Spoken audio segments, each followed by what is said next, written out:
Don Ramón Carpintero, parte 2 de 1974. Es un episodio perdido en español, ya que el 15 de febrero del 2012 fue estrenado por primera vez en Brasil en el canal SBT. Este capítulo solo ha sido transmitido en esse país y está disponible solo en idioma português. Olha, Kiko, como você é tonto, você que teve a culpa. Eu não estava falando do nhonho, eu estava falando desta bola aqui. Kiko!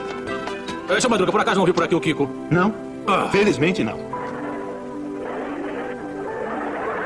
Lo curioso es que nunca se explicó por qué se lo estrenó casi 40 años después y por qué nunca se lo transmitió en español. Lo que ocurre en este episodio es que Don Ramón continúa trabajando como carpintero. Luego, él le encarga al Chavo y a Kiko cuidar sus herramientas. Un gran error, ya que los niños comienzan a jugar a los carpinteros y hacen muchas travesuras con estas herramientas. Tanto así que el Chavo termina dando martillazos a todos sin querer queriendo.